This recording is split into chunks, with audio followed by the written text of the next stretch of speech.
Os caiçaras que vivem no Rio Verde, Grajaúna, na região da Jureia, Vale do Ribeira, litoral sul do estado de São Paulo, há anos são vítimas de racismo ambiental. Em 2019, a Fundação Florestal, órgão ligado à Secretaria do Meio Ambiente, demoliu sem ordem judicial 2 casas de famílias tradicionais caiçaras. A mesma Fundação Florestal, que transformou nos anos 80 o local em uma área de proteção integral, criando o território caiçara, a Estação Ecológica Jureia Itatins, que cobre atualmente mais de 80 mil hectares de terras, desconsiderando a existência do povo tradicional caiçara.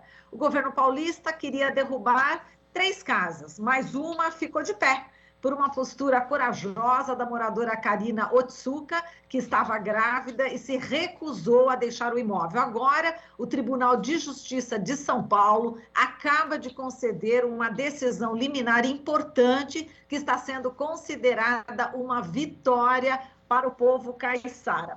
Para falar sobre esse assunto, a gente convidou aqui o Éber do Prado Carneiro, ele que é caiçara, morador da comunidade do Rio Verde, no litoral sul de São Paulo. Olá, Éber, bom dia, prazer em recebê-lo. Bom dia, Marilu, bom dia a todos. É um prazer mesmo estar aqui também com vocês, dividindo essa notícia vitoriosa aí. A gente já vai falar dela. A gente convidou também o Andrew Toshio Ayama, ele que é defensor público e mestre em Direito Socioambiental pela PUC do Paraná. O Toshio teve uma importante participação, a gente está conectando ele ainda, mas enfim, vamos já começar com você, Éber. Fala dessa vitória, não é isso? Foi concedida aí uma ação liminar pelo Tribunal de Justiça de São Paulo. Conta sobre essa decisão, quero que você fale sobre essa decisão, Éber.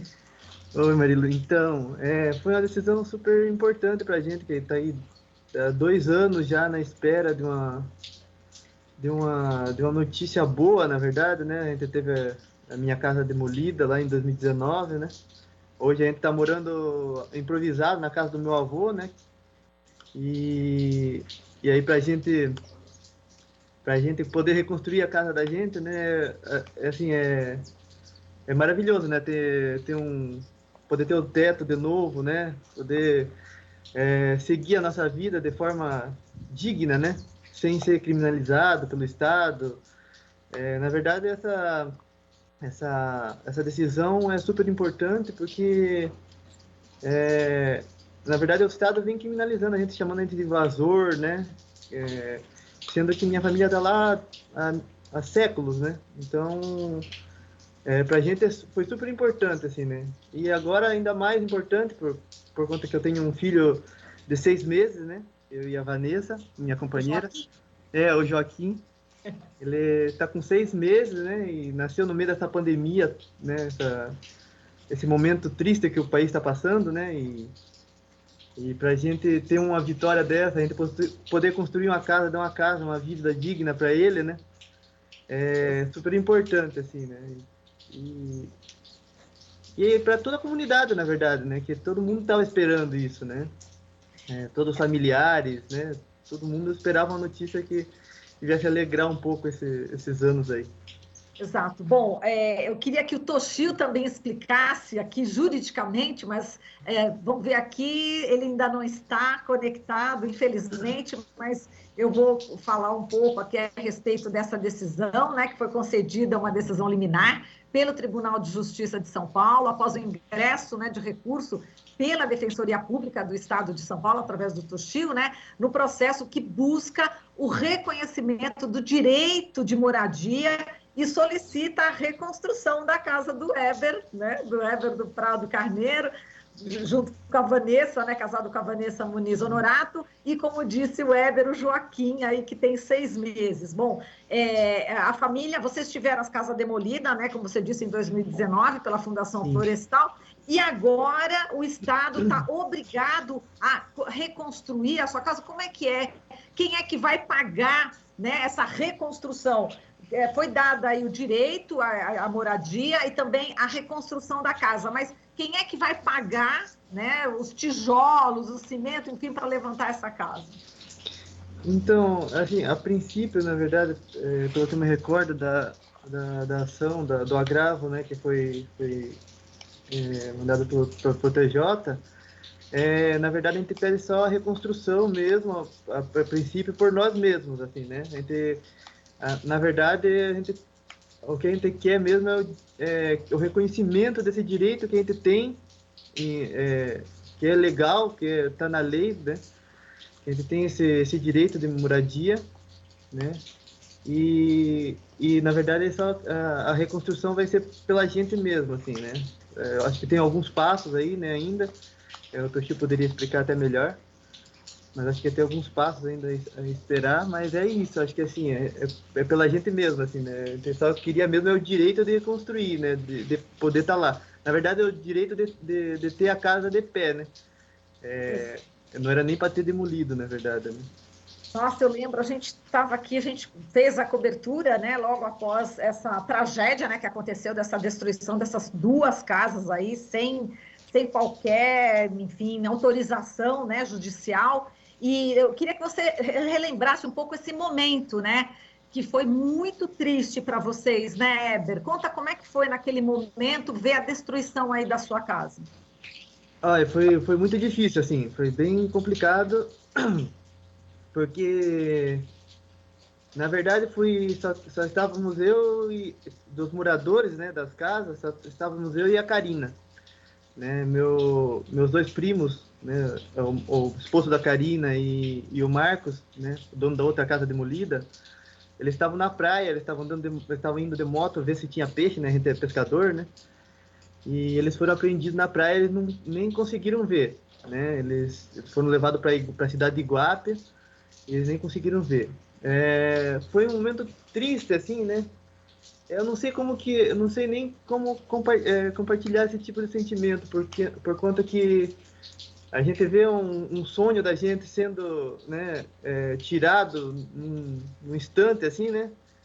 Sem ter direito de se defender, sem ter direito de qualquer argumentação e tal, né? Foi muito bruto, assim, né? É, mas não sei como explicar, mas foi mais difícil, na verdade, no momento, ver a casa do meu primo sendo demolida até mais do que a minha, na verdade. Não sei, a sensação que eu tive na hora foi bem isso, assim, né? Mas é muito triste ter minhas coisas. Foi um dia que nem hoje tá chovendo aqui, né? Foi um dia que nem hoje, estava muita chuva, as coisas dele ficaram todas no relento, ficaram todas expostas à chuva, o temporal. E foi um dia difícil, né? A Vanessa e a Daiane, a esposa do Marcos, estavam na faculdade, né? Era um momento de faculdade, um momento que fazem uma faculdade em alternância, né? Fica um tempo na comunidade, um tempo na faculdade. Elas estavam na faculdade, elas precisaram ir e receberam a notícia lá também. Essa foi uma parte bem difícil, né? Dar a notícia para ela. E só sei que foi um dia muito triste, assim. E essa decisão é para retornar nossa alegria, nossa vontade de tocar a vida, né? Exato, eu estou vendo aqui já o Toshio, né? Acho que ele já está aqui na nossa escuta, está aqui, acho que aguardando a conexão, eu já estou vendo ele aqui. Vamos ver aqui. Oi, Andrew Toshio Ayama, defensor público e mestre em Direito Socioambiental pela PUC do Paraná. Oi, Toshio, bom dia. Prazer em recebê-lo. Bom dia a todos e a todos. Agora um pouco mais aliviados, né? Todos. E esperançosos de que a gente consiga também uma decisão favorável com relação ao Marcos e a Daiane, né? A gente acredita que sim, porque é o mesmo desembargador, né? Que vai avaliar o caso do Marcos, é o desembargador que avaliou o caso do Eber e da Vanessa. Então, a gente tem uma expectativa muito boa de que, em breve, a gente consiga também uma decisão liminar favorável, semelhante a que o Eber conseguiu. Exato, como a gente lembrou aqui no começo, foram duas casas demolidas, agora você já conseguiu, né, Toshio, fazer com que o Tribunal de Justiça desse aí um parecer favorável, né, enfim, esse direito à moradia, esse direito à reconstrução de uma das casas, tem a outra casa ainda. Agora, eu até perguntei, você não estava ainda, mas eu perguntei para o Weber, poxa, mas quem que vai pagar os custos dessa casa? né? Ele falou assim, por enquanto, pelo que ele estava me falando, os próprios moradores é que vão ter que desembolsar o dinheiro para a reconstrução dessa casa? Não, pois é, assim, a gente tem algumas limitações, né? A primeira coisa a dizer é que a comunidade permaneceu em constante luta, né? Então, esses resultados, eles não vêm à toa, né? Existe toda uma articulação, uma organização, né, dos caiçaras, do Rio Verde e do Grajaúna, com academia, com especialistas, com suporte técnico, que possibilita que a gente possa fazer um trabalho com qualidade, né? Um trabalho jurídico de qualidade, né? Então, desde 2019, a comunidade não parou, né? Então, acho que é importante enfatizar isso, ressaltar isso, e esses resultados, eles são fruto dessa mobilização, dessa articulação, né? A gente tem um trabalho de complementar essa luta, né? Do ponto de vista jurídico, há muitas limitações. Então, no momento inicial, não seria viável a gente obrigar o poder público a reconstruir, porque essa é uma decisão provisória, né? Então, a decisão liminar, ela precisa ser confirmada depois no mérito, que a gente chama em decisão de mérito, né? E a gente está falando de uma decisão interlocutória, ou seja, uma decisão judicial que é dada no curso do processo, não é uma decisão final no processo, né? Nessa decisão final, a Defensoria Pública pede, sim, que o Estado seja obrigado, seja condenado a custear o valor da reconstrução. Mas no momento inicial a gente não pode fazer isso, seria inviável, né? Porque como é uma decisão provisória, se ela não for confirmada, como é que o Estado depois tem a restituição desse valor, né? A comunidade não conseguiria dar garantia de que poderia restituir esse valor, né? Porque é uma comunidade, enfim, que está na labuta diária ali, não tem dinheiro sobrando, poupança, né? Então, só seria viável a gente pedir que o Estado reconstruísse, custeasse, se a gente tivesse condições de dar uma garantia para o Estado, né? Separar um dinheiro, né? E deixar esse dinheiro em juízo para que o Estado, se o Weber perdesse a ação, restituísse esse dinheiro. Então, não seria viável nesse momento. Então, a gente preferiu que o Weber, né, se esforçando e aos poucos, né, poupando e conseguindo recurso para ir, e a gente está nessa fase agora, já que a gente teve essa decisão positiva, esse sinal positivo, agora vai ter todo um esforço comunitário para arrecadar recurso para que essa reconstrução seja viável. Perfeito, Andril. Então, o Toshio quer dizer que ainda tem várias instâncias que eles podem recorrer. Como é que é o processo daqui para frente? Existem algumas possibilidades, né, de recorrer. Seria para os tribunais superiores, né, o STJ e o STF, mas as teses são tribunais que têm uma filtragem muito grande com relação a recursos, a teses. Então, de fato, eu não vejo, assim, do ponto de vista da Defensoria Pública, do ponto de vista da posição que eu assumo, né, e do envolvimento que eu tenho com a causa, né, com a demanda, eu entendo que, do ponto de vista jurídico, não haveria argumento, né, para levar para os tribunais superiores, né, nem para o Superior Tribunal de Justiça, nem para o Supremo Tribunal Federal. Não haveria matéria, porque não há... O que a gente está pedindo, na verdade, é o reconhecimento de uma lei estadual, né? A gente está pedindo reconhecimento da Comissão 69, está pedindo reconhecimento da Constituição, e a gente está sustentando que há violação aos marcos normativos, né? Então, eu entendo, né, enquanto defensoria, que não haveria argumento para levar para tribunais superiores, mas, abstratamente, seria possível, né, que essa questão fosse levada para outra instância, seria possível. Mas há uma filtragem muito restrita ali, muito rigorosa por parte dos tribunais superiores para receber teses jurídicas. Para os tribunais superiores, nesse momento, só poderiam ser levadas questões de natureza jurídica, né? Não de fato, né? Se ele é tradicional ou não, isso não poderia ser levado, né? O que poderia ser levado para os tribunais superiores é alguma argumentação abstrata de alguma lei, algo nesse sentido. Entendi, porque justamente o povo tradicional caiçara já tem o direito de estar ali na terra, enfim, isso não tem discussão, né, Toshio? Eu entendo que não, e não é só uma questão de previsão legislativa, né? A gente instruiu os pedidos, porque a gente conquistou uma vitória do Tribunal de Justiça por meio de um recurso chamado agravo de instrumento. esse agravo de instrumento, ele é decorrência de uma ação, né, que a gente propôs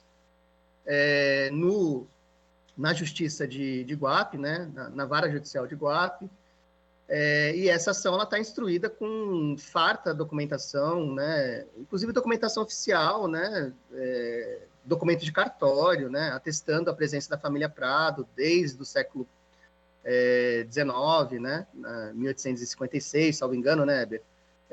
No Rio Verde, em Grajaúna, né, para contestar a ideia de que o Rio Verde e Grajaúna é uma região inabitada, né, uma região em que não há presença caiçara, não há história caiçara, né, essa história está sofrendo um processo de apagamento, né, por parte dos órgãos oficiais, porque eles têm interesse em ter essa área para, enfim, para objetivos que a gente não conhece ainda, né, um deles que está se desenhando é a entrega para a iniciativa privada, né?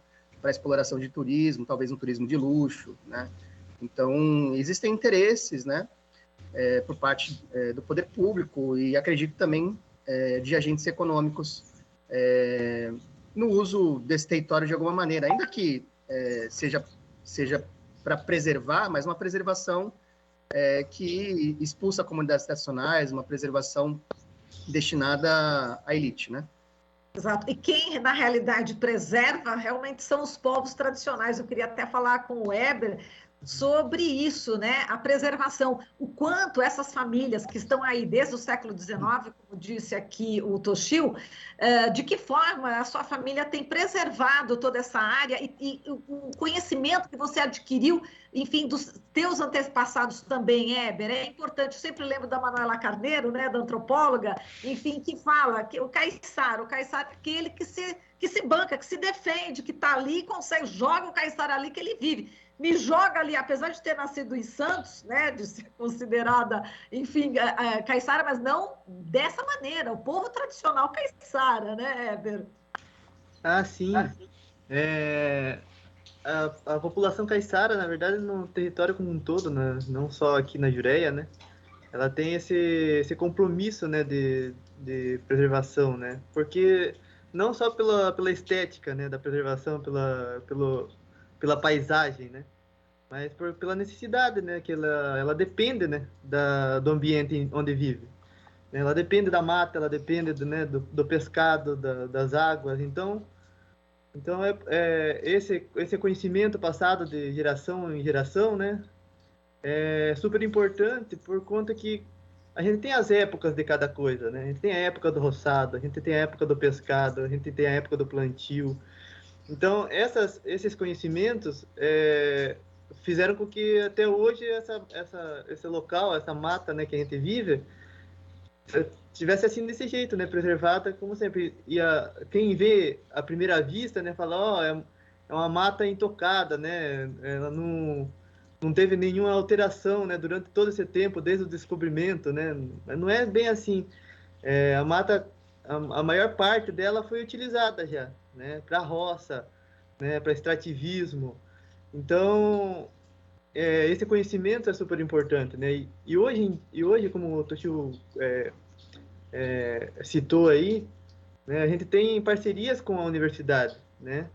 Então, além do conhecimento tradicional, a gente tem vários estudos ocorrendo, né, para que esse conhecimento tradicional seja complementado com conhecimento acadêmico, né, com pesquisas que estão aí. Então, a gente não está falando aleatoriamente, né, sobre conhecimento. A gente está falando de verdade mesmo do conhecimento tradicional e agregando esse conhecimento acadêmico, né? Trazendo, se apropriando da academia também, né, para aprimorar os conhecimentos, né? Então, acho Exato. que hoje é importante isso, né?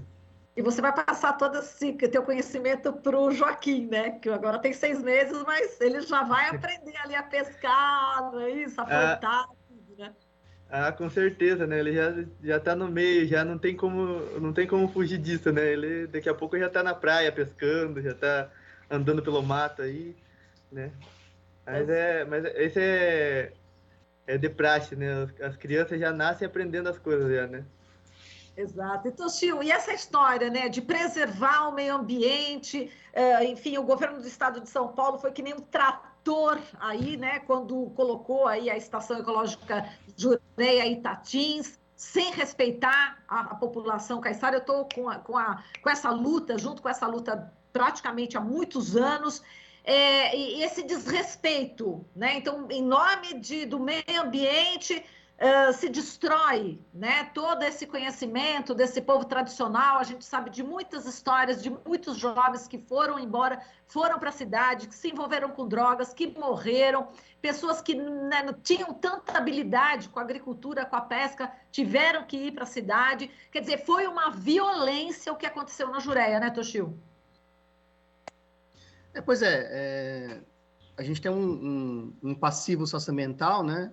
Um histórico de conflitos e violências que ainda perdura, né? É um absurdo, né? É lamentável que pós-redemocratização, depois de várias conquistas que os povos e comunidades tradicionais conseguiram, inclusive no âmbito da legislação, né? A gente tem o próprio SNU que reconhece direitos de povos e comunidades, a gente tem depois decreto quilombola, depois a gente tem Política Nacional de Desenvolvimento Sustentável de Povos e Comunidades Tradicionais de 2007, a Lei da Mata Atlântica de 2006, a gente tem a incorporação da Convenção 69 na nossa legislação. Então, a gente tem uma série de avanços, mas, inclusive, a lei estadual, né, que cria o mosaico da Jureia Itatins, essa lei reconhece direitos caiçaras nas RDS e também na estação ecológica, previsão expressa, e esse dispositivo é o que os órgãos ambientais, a Fundação Florestal, se negam, né, assumem uma postura negacionista. É preciso dizer isso, né? É uma postura negacionista. É como se esses dispositivos da lei estadual não existissem. Artigo 6º e 7º da lei estadual, que cria o mosaico de unidades de conservação da Jureia Itatins, cria expressamente, né, prevê expressamente direitos territoriais de famílias tradicionais na estação ecológica. Rio Verde e Grajaúna está sobreposta por estação ecológica, né? Não há nenhuma proibição na lei estadual de moradias no Rio Verde e no Grajaúna. Não há nenhuma menção a isso, né? Pelo contrário, há previsão de direitos de moradia para as famílias em áreas de até 10 hectares por família na estação ecológica. Então, negar isso, existem requisitos que o Weber e o Marcos preenchem e a Fundação Florestal, o governo do Estado de São Paulo, se negam, né, a reconhecer não só esses direitos, mas se negam a reconhecer a própria existência da previsão do artigo 6º e 7º na lei estadual. Então, há anos, o Estado de São Paulo, a Fundação Florestal, vem assumindo uma postura negacionista, é preciso dizer isso, né? Então, existe esse conflito histórico, né, que ainda perdura, e a gente já tem um arcabouço jurídico, a gente tem fundamento jurídico para resolver isso, né? A gente tem caminhado para resolver isso, para compatibilizar direitos. Não há conflito entre comunidades tradicionais e meio ambiente, porque a gente está falando de modelos de conservação diferentes. É isso que está em disputa. Na verdade, a primeira coisa não há contraposição entre natureza, meio ambiente e direitos de povos e comunidades tradicionais, direitos territoriais de povos e comunidades tradicionais. Não há contraposição, né? O que está em disputa, vamos colocar qual é a disputa que está em jogo nesses conflitos. São modelos de conservação. Então, povos e comunidades tradicionais têm um modelo de conservação que entra em choque com o modelo de conservação do ambientalismo clássico, do preservacionismo, a gente chama de preservacionismo, que tem, e isso vem sendo apontado, né, inúmeros problemas. A gente tende, inclusive, que é uma corrente obsoleta, né, que decadente, né, porque tem uma concepção fixa, né, de meio ambiente, a ideia do equilíbrio, a ideia de capacidade de suporte, a ideia de que a natureza tem que ser separada da cultura. Isso é fundante para esse tipo de corrente de ambientalismo, né? A separação entre natureza e cultura, e aí é uma perspectiva de que qualquer ação antrópica ela é prejudicial, compromete a natureza e o meio ambiente. Isso tem se mostrado muito falso, né? Não há muita necessidade de a gente gastar tempo com isso. Perfeito. Bom, eu quero dar parabéns, né, para o Toshi, para o Weber, parabéns por essa vitória, e a gente vai continuar acompanhando aqui tudo que está acontecendo aí na Jureia, viu? Um abraço aqui ao Éber do Prado Carneiro, Caiçara, morador da comunidade do Rio Verde, aqui do litoral sul de São Paulo, e o Andrew Toshio Ayama, ele que é defensor público e mestre em Direito Socioambiental pela PUC do Paraná. Um grande abraço para vocês dois, viu? E parabéns. Um beijinho para o Joaquim. Obrigado, Marilu. Pode deixar, manda sim, manda um beijo para ele também. Um abraço para você. Obrigado aí pelo espaço. Quando acabar tudo aí, eu vou aí conhecer o Joaquim, tá bom? Tá bom, tá ok. Tá ok, um dia, beijo. pessoal. Um beijo, Toshio. Até mais. Falou, Toshio. Tchau, Tchau, tchau. até mais. Tchau, tchau. Você está ouvindo Jornal Brasil Atual. As notícias que os outros não dão.